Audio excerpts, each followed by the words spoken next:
लाल बाबू सिंह के आगाना में उठे झाझा काले, लाल गेंदा चोरी भेल ले बलंगा झारे, लाल गेंदा चोरी भेल ले बलंगा झारे।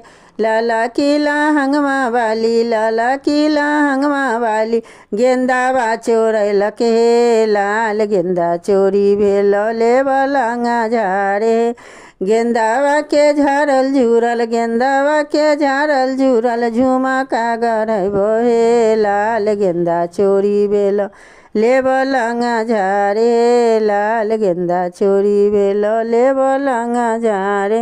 हम पापा के जजमान, हम चाचा के जजमान, हम मांगै छी कुछ दान, हम मांगै छी कुछ दान।